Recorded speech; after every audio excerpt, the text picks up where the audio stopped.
What I chose today, the topic is do not neglect his mercies. కనికరము అనండి. Okay, so that's the word mercy. ఆయన యొక్క కనికరమును మనము జ్ఞాపకం చేసుకోవాలి.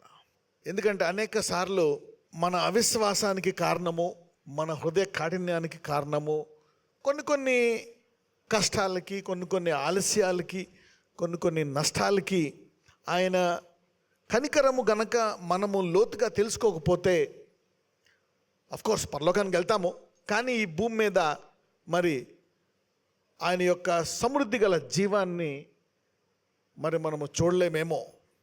ఓకే, చూడకపోయినా పర్లేదు, ఎందుకంటే మానవుడు ఈ భూమి మీద ఉండేది కొద్ది కాలం మాత్రమే, టెంపరరీ. ఓకే, ఒకవేళ నువ్వు లాంగ్ లైఫ్ జీవించిన క్షణకాలంలో మారిపోతావు ఆయన వచ్చినప్పుడు. సో అలాగని ఈ 10, 15, 30, 40, 50, 60, 70 సంవత్సరాలు కష్టంతో ఉండలేం. చూడండి, మీకు ఏదైనా ఒక నొప్పి ఒక 2-3 రోజుల కంటే ఎక్కువ ఉంటే ఇంకెందుకు ఈ బతుకు అనిపిస్తుంది. You see that if you are having a pain, తట్టుకోలేని నొప్పి ఉందనుకోండి, యు సీ ప్రభా తీసుకెళ్ళిపో, you want to die. Okay, ఏదైనా if you have something which is horrible అంటే ఒక పరీక్ష ఫెయిల్ అయ్యేటప్పటికి ఇంకా నా జీవితం అయిపోయింది. అంటే ఈ టెంపరీ లైఫ్లో కూడా మనము సమృద్ధిగా జీవించాలనేటువంటిది దేవుని చిత్తం. ఆయన కృపను, ఆయన యొక్క కనికరాన్ని తెలుసుకొని వాడుకోవాలనేటువంటిది దేవుని చిత్తం. కీర్తనలు 106వ కీర్తన 7వ వచనం చూద్దాం. ఐగుప్తులో మా పితరులు నీ అద్భుతములను గ్రహింపకయుండిరి, నీ కృపా బాహుల్యమును జ్ఞాపకమునకు తెచ్చుకొనకయుండిరి. సముద్రమునొద్ద, ఎర్ర సముద్రమునొద్ద వారు తిరుగుబాటు చేసిరి. ఓకే, ఒక రకంగా మనము ఈ 40 సంవత్సరాలు వీరి యొక్క హృదయ కాఠిన్యాన్ని మనం చూస్తాం. దేవుడు అప్పుడప్పుడు these are stiff neck and people అంటారు. స్టిఫ్ నెక్ అంటే వీడు మాటనే రకం కాదు, వీడెంత చెప్పినా లొంగడు, వీడింతే. మరి ఇక్కడ ఈ 40 సంవత్సరాలు వీళ్ళు దేవుని యొక్క కనికరాన్ని తెలుసుకోకుండా ఉండడానికి గల కారణం ఏంటో తెలుసా? వాళ్ళ పుట్టుక నుంచి వాళ్ళు ఒక నాయకుడిని చూశారు. అక్కడ ఒక నాయకుడు ఉండేవాడు. ఏం పేరు ఆ నాయకుడి పేరు? ఫరో. ఈ ఫరో కఠినుడు అనమాట. మరి వాళ్ళు ఎక్కువ మంది అయిపోయి ఎక్కడ ఈయన రాజ్యాన్ని తీసేసుకుంటారేమో, ఎక్కడ ఈయన దొంగిలిచ్చేస్తారేమో, ఎక్కడ తిరుగుబాటు చేసి ఈయన చంపేసి ఈ రాజ్యాన్ని ఆక్రమించేస్తారేమో, లేకపోతే వాళ్ళు వెళ్ళిపోతారేమో అనే భయంతో వాళ్ళు ఇంకా కఠినంగా ఇబ్బంది పెట్టి బానిసత్వంలో పెట్టాడు. కాబట్టి అందరికీ కూడా ఒక నాయకుడు అంటే మరి అప్పుడప్పుడు చూడండి, చాలామంది అంటూ ఉంటారు దేవుడే ఉంటే అందుకు జరిగింది, దేవుడే ఉంటే ఎందుకు. అప్పుడప్పుడు నీకు ఏదైనా ఇబ్బందికి వచ్చినా అపవాది చెవిలో పడేస్తాడు, ఇదంతా దేవుడే చేశాడు అని. ఈ will just release a word. వీళ్ళు ఈ 400 సంవత్సరాలు ఈ కఠినత్వాన్ని చూసి సడన్గా, అందుకే ఆయన మోషేకి మొట్టమొదటి మాట, నా గురించి నేను నీకు చెప్తాను, ఏం చెప్తాడో తెలుసా? చాలాసార్లు చెప్పాను, నేను కనికరమగల దేవుడును, మహా కృపగల దేవుడను. అంటే మోషేకి కూడా మరి దేవుడే ఉంటే ఇన్ని సంవత్సరాలు ఎందుకు వెళ్ళిన బానిసత్వంలో పెట్టి. అందుకని వాళ్ళకి ఒక నాయకుడిగా, ఒక దేవుడు అనేటప్పటికీ కనికరము ఉంటుందో ఉండదో ఏమో. మనం ఏమైనా తప్పు చేస్తాడు. మోషే లేటుగా వస్తే అక్కడ ఫరో రాజు మరి ఎవరైనా ఆ రోజు లేటుగా వస్తే వాళ్ళకి 3 కొరడ దెబ్బలేమో. అందుకని అందరూ అరగంట ముందు వచ్చేసేవారు. ఓకే, సో ఎవరైనా పొరపాటున సరిగ్గా పని చేయకపోయినా ఇబ్బంది వచ్చేది. ఆ పూట వాళ్ళకి మరి పస్తుండేటట్టు ఉండేదేమో. ఇటువంటి పరిస్థితి చూసుకొని వాళ్ళు ఏంటంటే, అందుకనే మొట్టమొదటిగా ఆయన మోషేకి నేను కనికరమగల దేవుడను అని బయలుపరుస్తాడు. The first mystery he reveals himself is I my God. మరి దేవుడిని అనేక రకాలుగా మనం చూస్తాం. అబ్రహాంకి అయితే ఆయన ఆల్మైటీ, నేను సర్వంతర్యామిని అని అనేక రకాలుగా బయలుపరుచుకున్నాడు. మనకు అనేక పేర్లు ఉన్నాయి. మోషేకి అయితే ఆయన మొట్టమొదటిగా మహాకనికరమగల దేవుడు అనే రీతిగా ఆయన బయలుపరుచుకున్నాడు. అయితే మోషే అర్థం చేసుకున్నాడు దాన్ని. మోషే తన హృదయంలోకి దాన్ని అభ్యాసం చేసుకున్నాడు, నమ్మాడు, ఆ కనికరాన్ని ఉపయోగించుకున్నాడు. అయితే ఇజ్రాయేలీలు దాన్ని ఉపయోగించుకోలేకపోయారు. ఇక్కడ చూస్తే, ఐగుప్తులో మా పితరులు నీ అద్భుతములను గ్రహింపకయుండిరి, నీ కృపాబాహుళ్యమును జ్ఞాపకమునకు తెచ్చుకొనకయుండిరి. సముద్రమునొద్ద, ఎర్ర సముద్రమునొద్ద వారు తిరుగుబాటు చేశారు. అంటే అద్భుతం చేస్తే తర్వాత చేయడేమో, ఇదే లాస్ట్, ఇటు కఠినుడు, ఇటు చాడిస్ట్, ఇదే లాస్ట్. ఓకే, వీడి చేయడు, ఇదే లాస్ట్. ఇంకా మళ్ళీ అంటే ఈయన చేసింది మళ్ళా చేస్తాడు. నిన్ను చూడండి, ఒక తల్లిలాగా నిన్ను అంతవరకు ప్రేమిస్తాడు, నిన్ను చూసుకుంటాడు అనేటువంటి విశ్వాసం వారికి దేవుడి మీద లేదు. అందుకనే ఇన్ని చేసినా సరే సముద్రం వచ్చేవాడికి, మోషే మమ్మల్ని చంపడానికి తీసుకొచ్చావా? సముద్రం దాటిన తర్వాత కూడా అక్కడ నీళ్ళు లేకపోతే మమ్మల్ని చంపడానికి వచ్చావా? ఒకరోజు ఆకలేస్తే మమ్మల్ని చంపడానికి వచ్చావా? ఇలాగే అన్నమాట. వాళ్ళు వాళ్ళ హృదయంలోకి వాళ్ళు జీర్ణించుకోలేకపోయారు. అందుకే అంటుకోనమాట, నీ అద్భుతములను గ్రహింపకయుండిరి, నీ కృపాబాహుళ్యమును జ్ఞాపకమునకు తెచ్చుకొనకయుండిరి. అంటే దేవుని చిత్తం ఏంటి? నేను కనికరమ గల దేవుణ్ణి గనక ప్రతిరోజు నీ ఆపదను నువ్వు అద్భుత రీతిగా జయించాలా. Every day your problem has to be solved supernaturally. సమస్య అంటే ఏంటి? నీ కంట్రోల్లో లేనిది సమస్య. What is not in your control is a problem. So దేవుడు అస్తమానం చేస్తాడా ఇలాగా? మళ్ళా చేస్తాడా? ఇప్పుడు ఎవరైనా మీరు అప్పు అడిగారు, తీర్చలేదు. సెకండ్ టైం అడిగారు, ఇచ్చారు, తీర్చలేదు. మూడోసారి అడిగి చేస్తారు, ఎవరు ఆటోమేటిక్గా ఇవ్వడు. అవునా? He will not give. అదే మీ తల్లో తండ్రి అనుకోండి, నన్ను డాడీ వెనక్కి ఇచ్చేస్తానని మొదటిసారి అడిగావు, ఇవ్వలే. సెకండ్ టైం వెళ్ళి అడిగావు, ఇవ్వలే. థర్డ్ టైం డాడీ తిడతారని తెలుసు, ఆయన వెళ్ళి ఎంతమంది అడుగుతారు? అందరూ సిగ్గు లేకుండా అడుగుతారు. మీ మైండ్లో ఏమైనా ఉంటుంది? 1,00,000 సార్లైనా నేను పోతా, తీర్చకపోయినా నేను పోయి అడిగి తెచ్చుకుంటా అని ఉంటుంది. ఎందుకని? చిన్నప్పటి నుంచి ఆయనకు ప్రేమ తెలుసు. నీకు దెబ్బ తగిలితే నీకంటే ఎక్కువ మీ డాడీ బాధపడతాడు, నీ తల్లి బాధపడుతుంది. అవునా? You know that. అందుకని నువ్వు ఎంత తీర్చకపోయినా ఎంతో నన్ను ప్రేమిస్తాడు కాబట్టి సిక్కు లేకుండా 20 సార్లు తీర్చినప్పుడు మళ్ళీ వెళ్ళి డాడీ అప్పేవా అంటావు నువ్వు. So you see that. ఇక్కడ ఒకవేళ నీ తండ్రి తిట్టినా కానీ ఇంకా సిక్కు లేకుండా నువ్వు అడుగుతావు. ఒకవేళ నీ తల్లి ఇంకా తిట్టినా కానీ ఇంకా సిక్కు లేకుండా అడుగుతావు నువ్వు. ఎందుకని? ఆమె కనికరం మీద, ఆ తండ్రి కనికరం మీద నీకు విశ్వాసం ఉంది, నువ్వు రుచి చూసావు. అయితే దేవుడు అదే చెప్తున్నాడు, నా ప్రజలు నా నుంచి ఎందుకు పొందుకోలేకపోతున్నారంటే నా కనికరాన్ని వారు జ్ఞాపకం చేసుకోవట్లేదు. See that you are under estimating my mercies.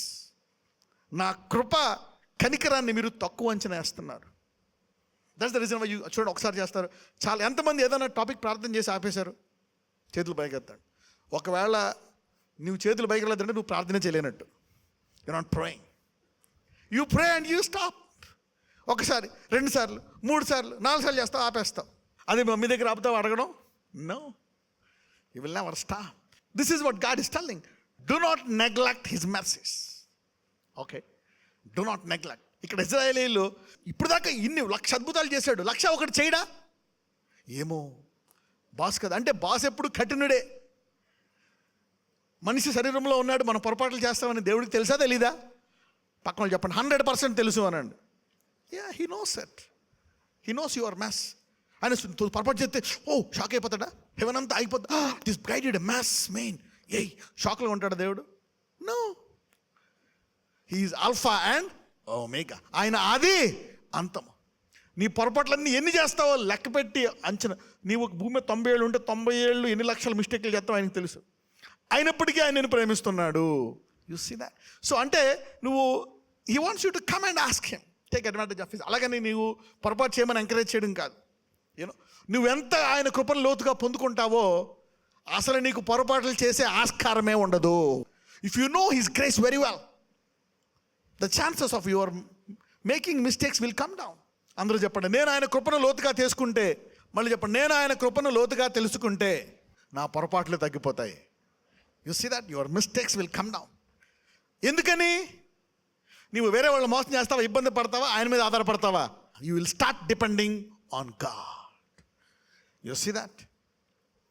You will start depending. Knowing his mercies at a deeper level will make you more dependent on God. ఒకవేళ ఈ దేవుడు కనికరం గల దేవుడు అని తెలిస్తే నీవు లోకము కంటే ఎక్కువ దేవుని మీద ఆధారపడతావు. మహా అద్భుతాలు నీవు చూస్తావు నీ జీవితంలో. Knowing his mercies leads you to see tremendous miracles. Like every time you will see a miracle, you will pray and you will expect the supernatural. అంటే ప్రతిసారి దేవుడి నుంచి ఒక అద్భుతము. చూడు, చాలామంది ఇప్పుడు 1990 BCలో ఒక అద్భుతం చేశాడు అంటారు, మళ్ళీ అద్భుతం చేయడా? అంటే you have under estimated his mercies.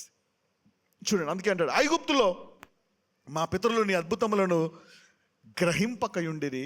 నీ అంటే అద్భుతానికి ఇక్కడ దేనికి కనెక్షన్ పెడుతున్నాడు? కృపాబాహుళ్యానికి. You see that? So miracle is connected to his abundant mercy. So you have failed his mercy. Not expecting the miracles is rejecting his mercy. అందుకే ఈ వచనం చెప్తుందన్నమాట. మా పితరులు చూసారు ఎక్కడన్నా, దిస్ వాస్ కనెక్ట్స్ మెర్సీ అని. అందులో మెర్సీ అండ్ మిరకల్ అనండి. You see relationship here. కొన్ని కనెక్ట్ అవ్వవు, కానీ ఎక్కడో కనెక్షన్ ఉంటుంది.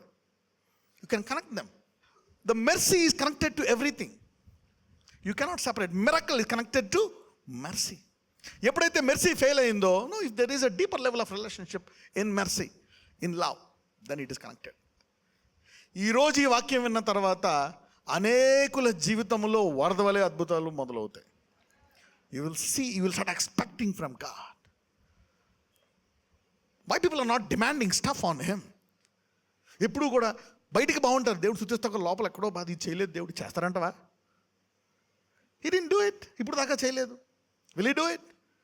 ఐగుప్తులో పితరులు నీ అద్భుతములను గ్రహింపక ఉండిరి, నీ కృపా బాహుళ్యమును జ్ఞాపకమును తెచ్చుకొనక ఉండిరి. అంటే ఏంటి?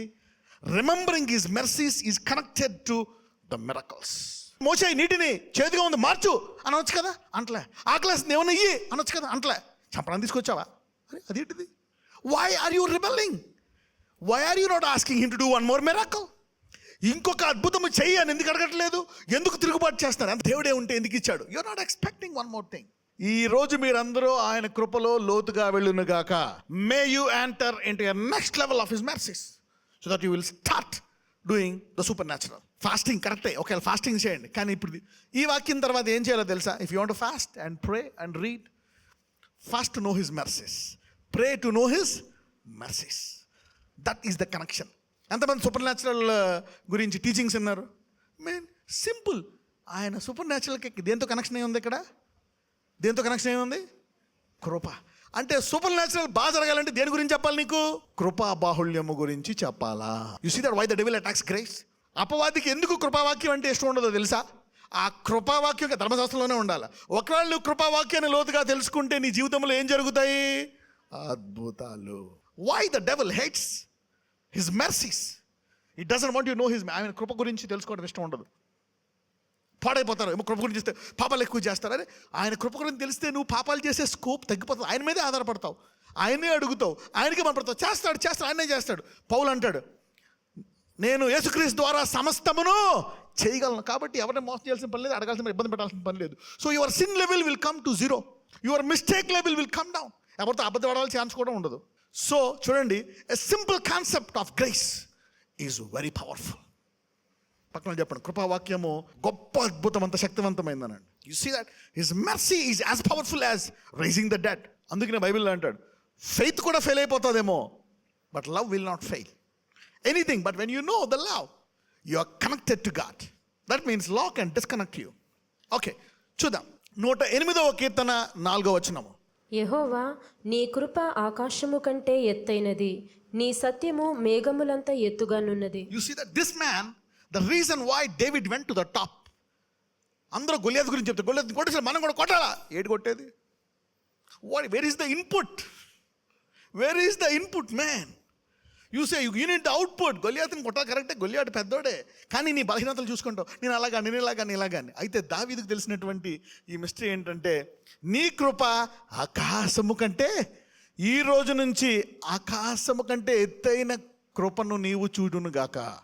You will taste that mercy, so that you can see big miracles.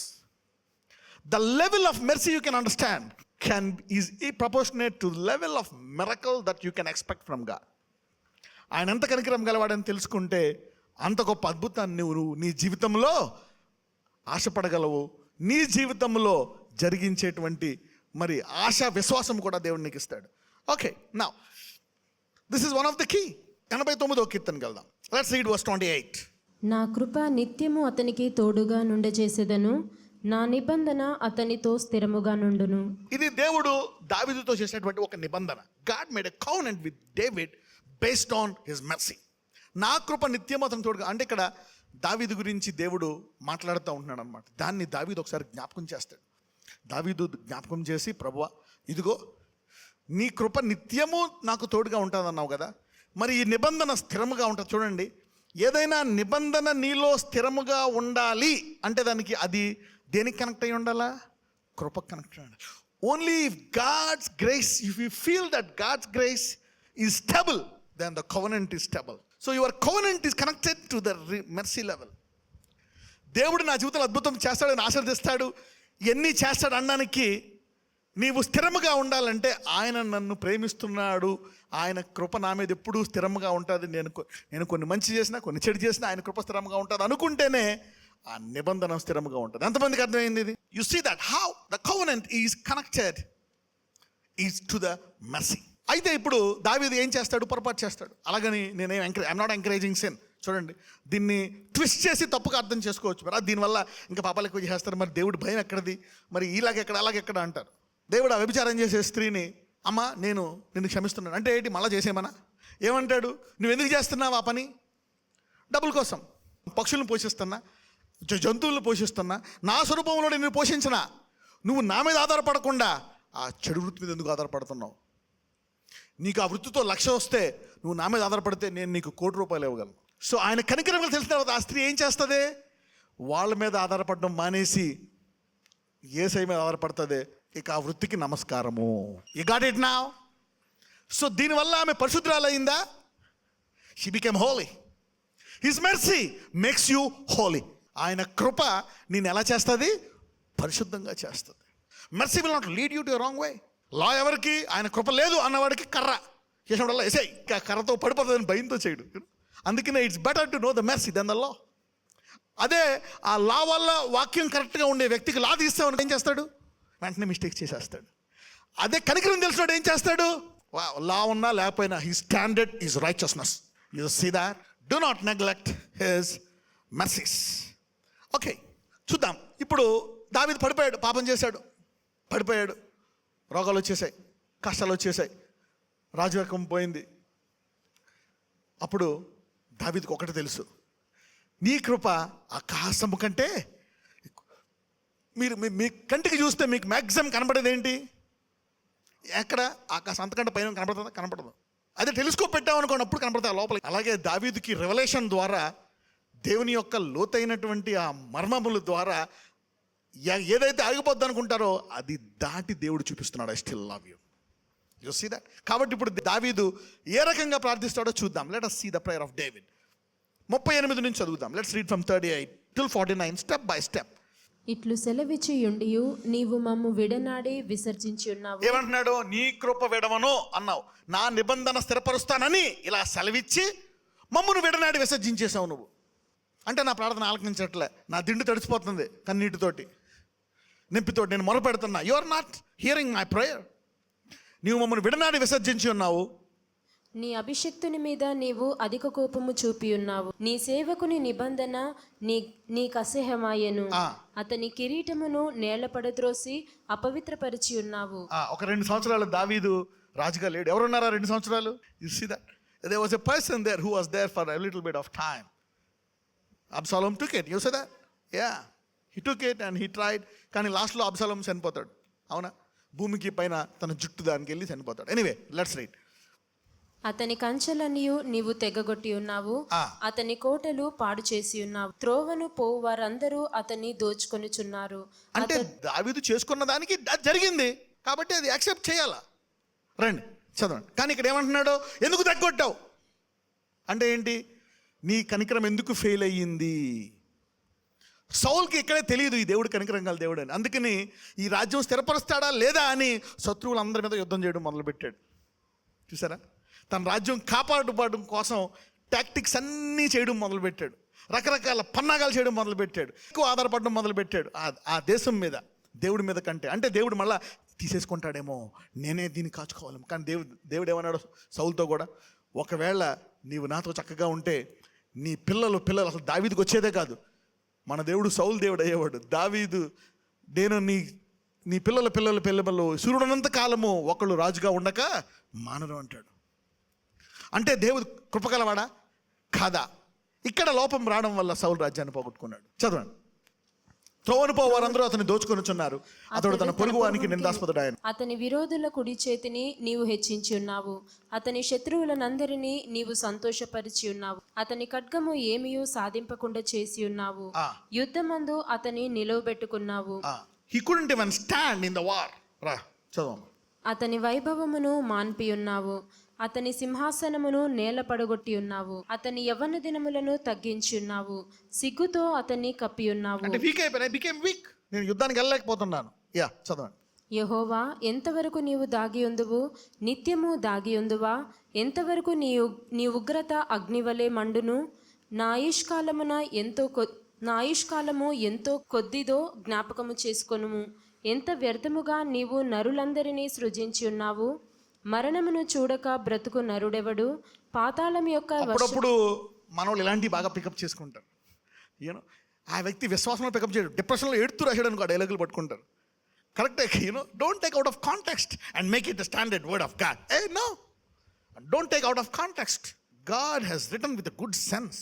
Okay, yeah, ఆ వ్యక్తి బాధల్లో ఉన్నాడా, ఆరోగ్యంగా ఉన్నాడా, చక్క విశ్వాసంతో ఉన్నాడు. ఒక విశ్వాసంతో ఒక మాట అన్నారు పౌలు, అవునా? ఒక చోట ఇదంతా ఎందుకు, ఈ బాధలు ఎవరు పడతారు సంపాదన చూస్తున్నారు, సావు అయితే మేలు అన్నాడు. ఒక్కొక్కసారి కొన్ని కాంటెక్స్ట్లో రెఫరెన్సెస్ ఉంటాయి. అక్కడ ఆ వ్యక్తి ఏ సందర్భంలో అన్నాడు, డోంట్ టేక్ దాట్. ఇక్కడ డిప్రెషన్లో ఉన్నప్పుడు దావీదు అన్నాడు, యోబు కూడా అన్నాడు, దేవుడు ఇచ్చాడు, దేవుడికి వెళ్ళిపోయాడు, పోనీ ఏదో డైలాగులు అందరూ అది పట్టుకుంటారు. ఏదైనా పోయిందని తీసుకెళ్ళిపోయాడు అంటే అందరూ సందర్భము అనండి. సో డోంట్ టేక్, ఏదైనా తీసుకొని దాన్నే స్టాండర్డ్గా చేసుకోవద్దు. మరణమును చూడక బతుకున్నాడు ఎవడు? పాతాళం యొక్క వశం కాకుండా తను తప్పించుకోవాడు. దయచేసి పక్కన చెప్పండి, ఇది నీ లైఫ్ స్టాండర్డ్గా పెట్టుకోవద్దని చెప్పండి. Don't take this scriptures as your life standard. He took in మరణ పడక మీద ఏదో దేవుని ప్లీజ్ చేద్దామని రెండు పిచ్చి పిచ్చి మాటలు కూడా మాట్లాడతారు అందరూ. తర్వాత యోబు ఏమన్నాడు తెలుసా? అయ్యా, జ్ఞానం లేక మాట్లాడాను అన్నాడు 42లో. ఎన్ని బుద్ధెక్కువైన మాటలు అనవసరంగా ఏయో మాట్లాడుతాను, క్షమించి అన్నాడు. దేవుడు యోబుని క్షమించాడు. నీ పరిస్థితి ఏంది? God forgave Job for all this things that he spoke. అంటే అతను అక్కడ తప్పు మాట్లాడాడా, కరెక్ట్ మాట్లాడా? తప్పు మాట్లాడాడు. అందుకని ఏమన్నాడు? బుద్ధి లేక మాట్లాడాను, నన్ను క్షమించు, ఇక మాట్లాడినా అన్నాడు. అంటే ఆ మాటలన్నీ, డైలాగులన్నీ విశ్వాసంతో, జ్ఞానంలో, డిప్రెషన్లో ఉన్నదా? డిప్రెషన్లో నువ్వేది తీసుకుంటావు? అందుకే అంటాడు, దేవుని వాక్యాన్ని విభజించి చదవాలండి. To take it out of good context and study it and then take the best. చదవండి 49. ప్రభువా, నీ విశ్వాస్యత తోడని నీవు దావీదుతో ప్రమాణము చేసిన తొల్లిటి నీ కృపాతిశయములెక్కడ? He's demanding. అంటే తన భయంకరమైన పరిస్థితుల్లో he's still asking for restoration based on his mercies. ఇక తీసుకెళ్ళిపో అని యోబులాగా శాపనార్థాలు పెట్టలేదు, భార్యలాగా నన్ను తీసుకెళ్ళిపో అనలేదు. అంతటి పరిస్థితుల్లో కూడా మళ్ళీ నాది మొత్తం ఇచ్చేయి, నా బలం తగ్గిచ్చేసావు అంటే నా బలం నాకు ఇచ్చేయని, నా రాజ్యం పోయిందంటే నా రాజ్యం నాకు ఇచ్చేయి, అలా అవమానపడుతున్నాడంటే అందరూ నాకెందే ఉండాలా అంటే మళ్ళా తిరిగి నాకు అన్నీ ఇచ్చేసాయి అంటున్నాడు నీ కృప ద్వారా. దావీదుకి అన్నీ వచ్చేసాయా లేదా? 100% వచ్చేసాయి. అంటే ఇప్పుడు నీకు జరుగుతున్న బాధ ఆయన కృప అర్థం చేసుకోకే. What you are going through is because you have neglected his mercy. Somebody is going to the next level in his mercies. పక్కన చెప్పండి, డేవిడ్ డిమాండ్ చేశాడు, నువ్వు కూడా డిమాండ్ చేయనండి. నాజరేయుడైన యేసయ్యా, ఇదిగో ప్రభా, ఇదిగో వారందరూ ఈరోజు నీవేదైతే ఇవ్వగలవని ఏదైతే అడుగుదామనుకుంటారో అవి ఈరోజు నీవు మహాకనికరము గల దేవుడు గనక వారిని కనికరాన్ని ఆధారము చేసుకొని పొంది ఉన్నామని నమ్మి వారు అడుగుచున్నారు. కాబట్టి ప్రతి ఒక్కళ్ళు ఈరోజు వాక్యము ప్రార్థన తర్వాత ఒక సాక్ష్యముతో వచ్చినట్లు, ఇదిగో నీవు పొంది ఉన్నామని నమ్మి మేము ప్రార్థిస్తున్నాము గనక మా అందరి నోట్ల సంతోషకరమైన సాక్ష్యాలు ఈ రోజు నుంచి ఆరంభించమని, ఇంకా నీ కృపను లోతుగా తెలుసుకొని అన్ని రంగాల్లో ఆస్వాదించబడే సామర్థ్యం వారందరికీ దయచేయమని, ఈ కృప ద్వారా ఇంకా ఏ అద్భుతాలు అయితే పెండింగ్ ఉన్నాయో అవన్నీ వారి జీవితంలో జరిగించమని నాజరేయుడనేసి మనం ప్రార్థిస్తున్నాము తండ్రి. ఆమేన్.